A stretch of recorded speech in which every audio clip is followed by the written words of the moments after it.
watch fans. Here we have a very special watch for episode 3 of Rob Reports.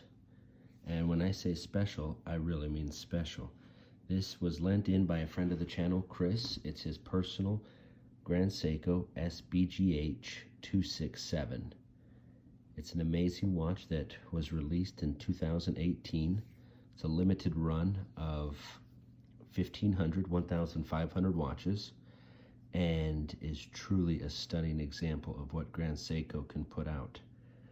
So, as I mentioned, this is 2018. Grand Seiko came out with the 20th anniversary of their special 9S movement. And you might be asking yourself, why is the 9S movement special? Well, it's special for a variety of reasons. The 9S movement came out in 1998, and it was the first mechanical movement that had been released in 40 years by Grand Seiko. It's an amazing movement that has 37 joules, 55-hour power reserve. It beats at 5 hertz or 36,000 beats per hour.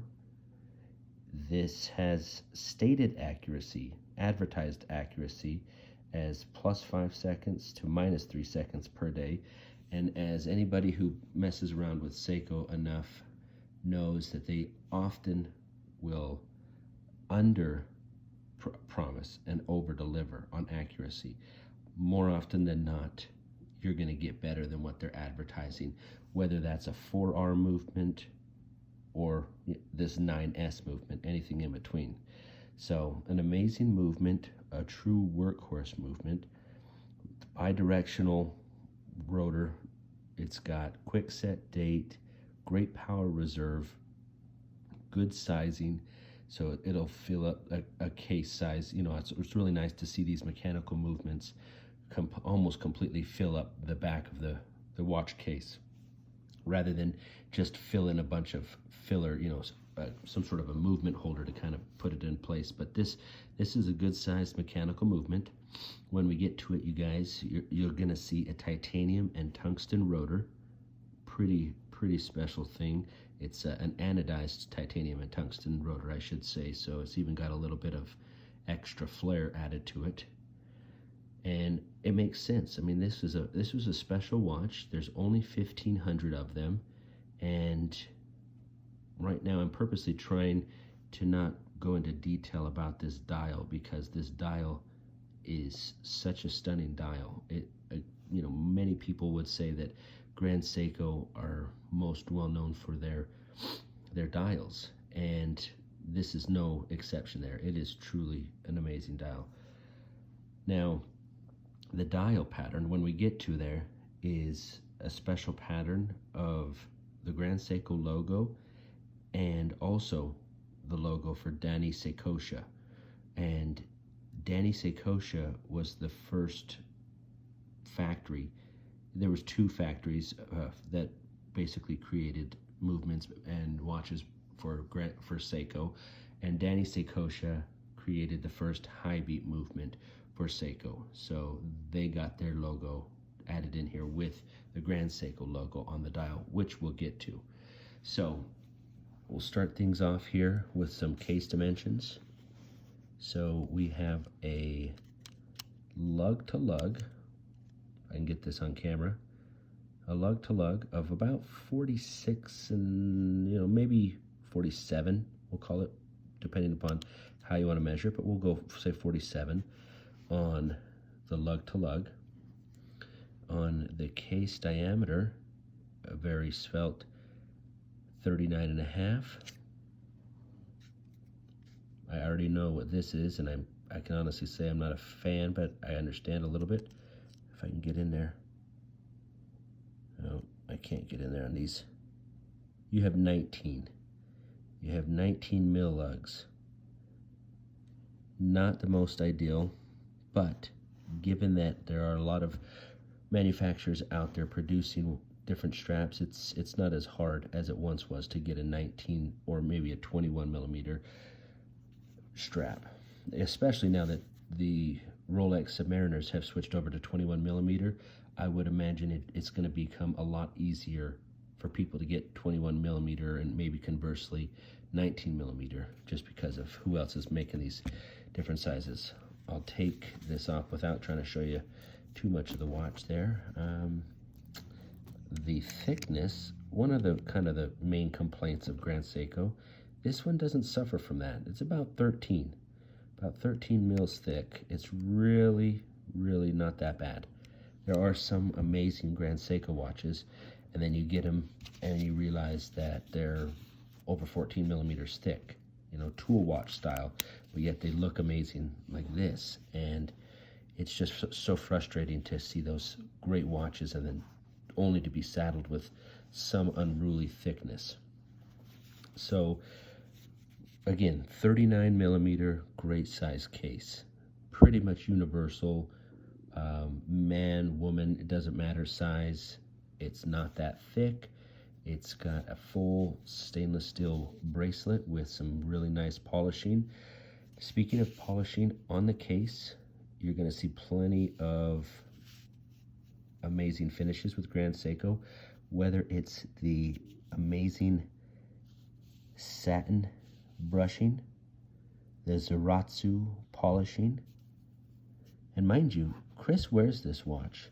This is not a safe queen, and it is still absolutely stunning. The finishing that they are able to get, really nice. Look at that, really nice applied logo there on the signed crown. The lugs have good integration. I feel pretty good integration right there with the end links. As with most Seikos or Grand Seikos, you have drilled lugs that make strap changing easy. I'm going to say it's a slight dome on the crystal, but really not that domed. Just maybe an ever so slight dome.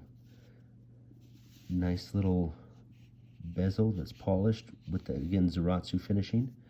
So here we have the dial. If you can see, look at the amazing finishing and the level at which they're able to get that detail down into the center. Look at that. So you have all of the logos and plenty of reflection of whether it be my phone or probably my head here in a second, but you have all of these amazing details, whether it's the applied Grand Seiko, right? You've got the Grand Seiko logo applied. You've got this amazing texture and text inscribed into the dial. The most crisp, sharp hands you're going to find out there. I know I can't quite get them all in focus, but you're going to have vertical brushing along the top of the hands, along with that Zaratsu polishing on the sides to kind of really accentuate it. It's pretty interesting to see how legible Grand Seiko is able to get their watches in low light or even sometimes no light conditions, just based on polish. And if you haven't done that, find a time in which you're able to, get with a buddy or whatever, or get a hold of a Grand Seiko and see it in some sort of a dim light, and you will be shocked at the way that it catches whatever light is available out there, with the facets cut into the indices or along the hands. It really is something to behold. So as you can see, you've got some brushing on that chapter ring, but truly an amazing, there we go, date window fills it up nicely. Really good lines around that. Again, like I mentioned, this is a quick set date, and oftentimes with Grand Seiko, they will usually do some sort of a different color, or it's not usually just a standard white. This one, it appears to be a bit of a gray color, but you can see how nice that looks. Hacking functionality, so makes it convenient for setting the time or synchronizing if needs be. And here we go. Make sure it's nice and wound up so we don't miss anything out. Somewhat of an oyster style bracelet. Here we have one of the main complaint areas, if you will, for Grand Seiko. We have ourselves the hidden clasp, but unfortunately, as you can tell, there is no micro adjust. Now, I should point out one good thing that so often other companies don't do is we have screws instead of a friction setup or a pin and collar setup. So that's always a win, to have the nice security of the screws.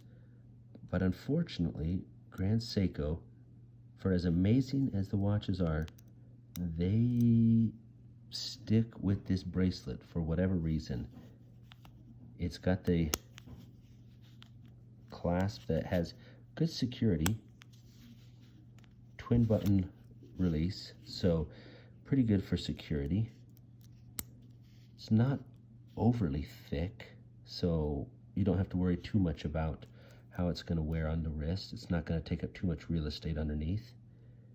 Now, keep in mind, they still have some attention to detail, whether that's the finishing on the inside, somewhat utilitarian, but at the same time, the way in which they do utility is actually quite impressive. There's not really any sharp edges.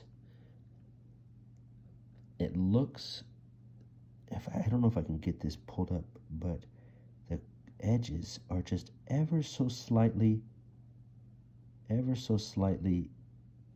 beveled out to give it a nice, smooth feel on the wrist.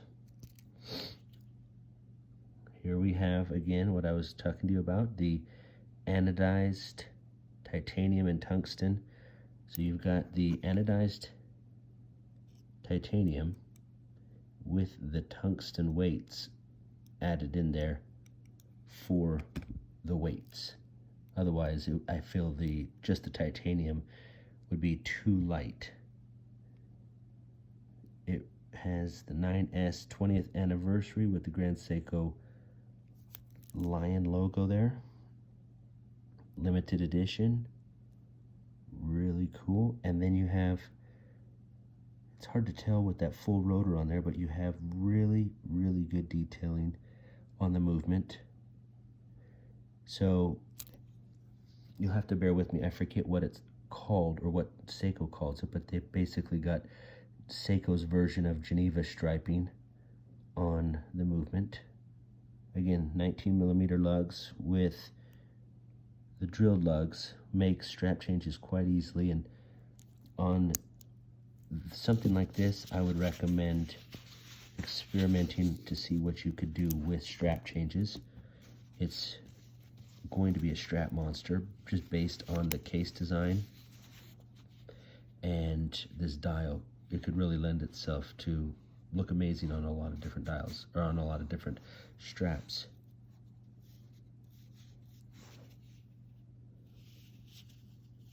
I'm going to add in some video here about how it performs after a few years of ownership, to kind of prove to everybody, all the Seiko haters out there, that, oh, it's just a Seiko, or why would this watch that, you know, that retails for $6,300 and is now trading at over $12,000, why would I buy a watch that's +5, -3 per day? Because when I put in this video, you're going to see that after a few years of ownership and wear and tear, that it's still performing even better than expected. Thanks again to Chris for lending this in. It really was a treat to be able to see a watch of this caliber. Hopefully we'll be able to get some more watches like this into the channel. And again, thank you for the time. Keep wearing those watches.